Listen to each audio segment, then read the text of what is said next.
안녕하세요, 여러분. 오늘은 많은 중년 부부들이 겪고 있지만 쉽게 말하지 못하는 이야기를 해보려고 합니다. 바로 나이가 들면서 달라지는 부부관계에 대한 이야기입니다. 혹시 예전에는 그렇게 다정했던 배우자와 요즘 대화가 줄어들었다고 느끼시나요? 아니면 같은 집에 살면서도 마치 남남처럼 지내고 있다는 생각이 드시나요?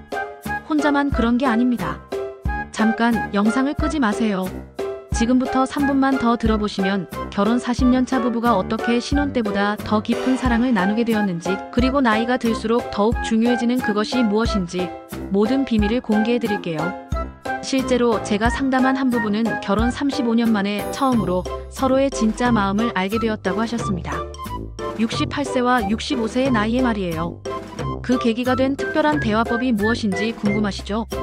오늘 이 영상에서는 단순한 조언이 아닌 실제로 수많은 황혼 부부들이 검증한 구체적인 방법들을 알려드릴 거예요. 특히 마지막에 공개할 30일 친밀감 회복 프로그램은 정말 놀라운 결과를 가져다 줄 거예요. 지금 이 순간에도 전국의 많은 시니어 부부들이 제2의 신혼을 맞이하고 있습니다. 나이가 들어서 늦었다고 생각하지 마세요. 진짜 사랑은 지금부터 시작될 수도 있거든요. 혹시 지금 옆에 배우자분이 계시다면 꼭 함께 들어보세요. 오늘이 여러분 부부에게 새로운 전환점이 될 수도 있습니다. 먼저 나이가 들면서 부부관계가 어떻게 변하는지부터 정확히 알아보겠습니다. 많은 분들이 이런 변화를 자연스러운 것이라고 체념하시는데 사실은 충분히 개선할 수 있어요. 결혼 생활을 크게 4단계로 나눠볼 수 있습니다. 첫 번째는 신혼기, 두 번째는 육아기, 세 번째는 자립기, 네 번째가 바로 황혼기입니다. 각 단계마다 부부에게 요구되는 것들이 달라져요. 황혼기에 접어들면 자녀들이 독립하고 은퇴를 앞두거나 이미 은퇴한 상태가 됩니다. 갑자기 둘만의 시간이 많아지죠. 이때 많은 부부들이 당황하게 됩니다. 아이들 이야기, 직장 이야기를 빼고 나면 대화할 거리가 없다는 걸 깨닫게 되거든요. 또한 신체적인 변화도 관계에 영향을 미칩니다. 갱년기, 안드로포즈 등으로 인한 호르몬 변화는 감정 기복을 크게 만들고 이전과는 다른 욕구와 관심사를 갖게 만듭니다. 하지만 여기서 중요한 것은 이런 변화가 꼭 나쁜 것만은 아니라는 점입니다. 오히려 더 깊고 성숙한 사랑을 나눌 수 있는 기회가 될 수 있어요. 문제는 많은 부부들이 이 변화에 적응하는 방법을 모른다는 것입니다. 실제로 미국의 한 연구에 따르면 결혼 만족도는 유자 곡선을 그린다고 합니다. 신혼 초기에 높았다가 육아기와 중년기에 떨어졌다가 황혼기에 다시 올라간다는 거죠. 이것은 희망적인 메시지입니다. 황혼기 부부가 행복해지기 위해서는 새로운 관계 설정이 필요합니다. 더 이상 부모 역할이 아닌 한 명의 독립적인 개인으로서 서로를 바라보는 시각이 필요해요. 그리고 무엇보다 중요한 것이 바로 소통입니다. 젊을 때는 몸짓이나 눈빛만으로도 통했다면 나이가 들수록 더 명확하고 정직한 대화가 필요합니다.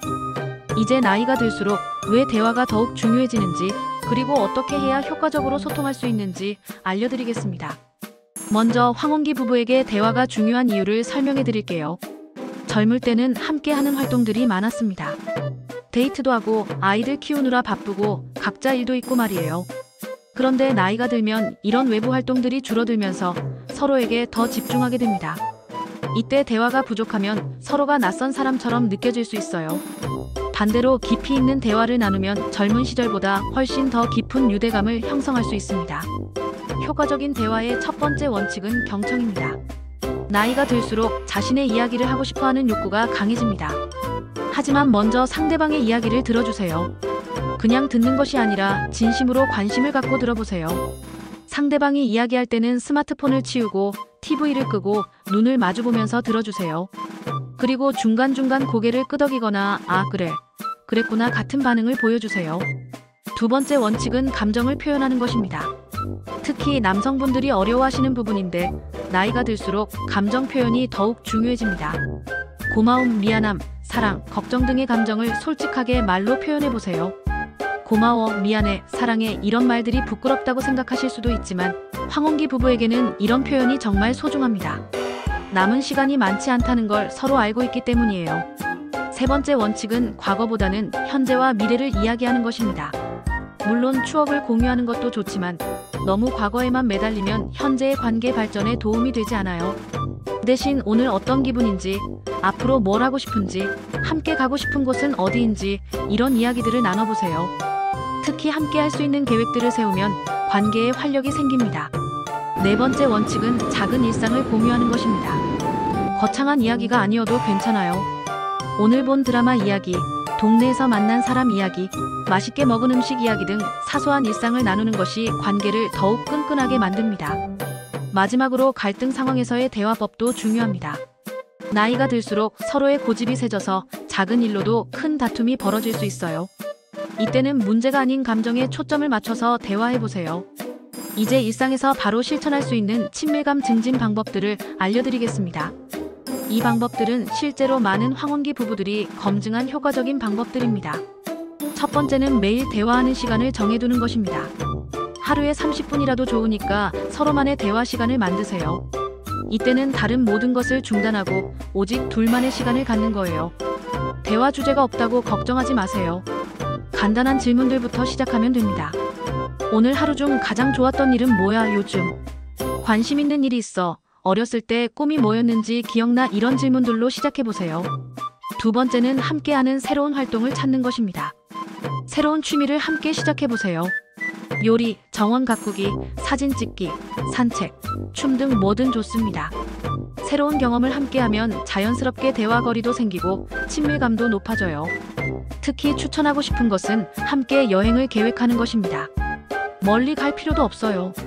근처 공원이나 박물관, 맛집 탐방이라도 좋습니다. 중요한 것은 함께 계획하고 함께 경험하는 것입니다.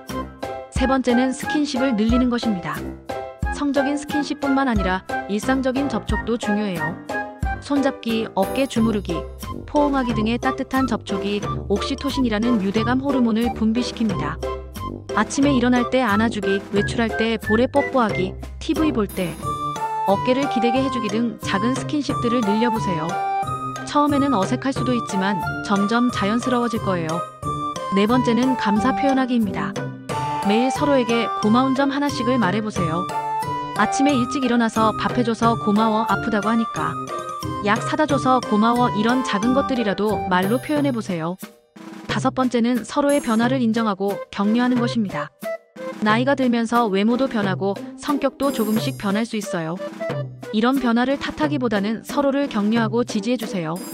특히 새로운 도전을 할 때 응원해주는 것이 중요합니다.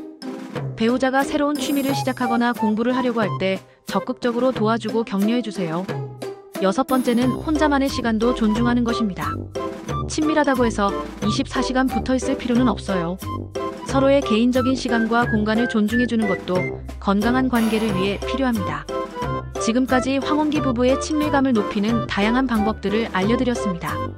이제 약속드린 30일 친밀감 회복 프로그램을 공개하겠습니다. 1주차에는 매일 30분씩 대화 시간을 갖는 것부터 시작하세요. 이때는 불평이나 잔소리가 아닌 긍정적인 이야기만 나누세요. 서로의 좋은 점, 고마운 점, 재미있었던 추억 등을 이야기해보세요. 2주차에는 여기에 스킨십을 추가합니다. 하루에 최소 3번은 서로를 터치해보세요. 아침에 안아주기, 외출할 때 손잡기, 잠들기 전 등 마사지 해주기 등을 실천해보세요. 3주차에는 함께 할 수 있는 새로운 활동을 시작해보세요. 함께 요리하기, 산책하기, 사진 찍기 등 둘이 함께 즐길 수 있는 활동을 정해서 매일 조금씩이라도 해보세요. 4주차에는 미래 계획을 함께 세워보세요. 다음 달에 가고 싶은 곳, 해보고 싶은 일, 만들고 싶은 추억 등을 구체적으로 계획해보세요. 이렇게 공동의 목표를 갖는 것이 관계를 더욱 끈끈하게 만듭니다. 이 30일 프로그램을 실천하시면 분명히 변화를 느끼실 수 있을 거예요. 중요한 것은 꾸준함입니다. 하루 이틀 빼먹는다고 포기하지 말고 끝까지 해보세요. 마지막으로 당부드리고 싶은 말씀이 있습니다. 변화는 하루아침에 일어나지 않습니다. 그리고 혼자만의 노력으로는 한계가 있어요. 배우자와 함께 노력해야 합니다. 만약 배우자가 처음에는 소극적이더라도 포기하지 마세요. 먼저 여러분이 변화하는 모습을 보여주시면 상대방도 점점 변하게 될 거예요. 그리고 완벽을 추구하지 마세요. 가끔 다투고 가끔 소원해지는 것도 자연스러운 일입니다. 중요한 것은 그때마다 다시 가까워지려고 노력하는 것입니다. 여러분의 소중한 경험담을 댓글로 나눠주세요.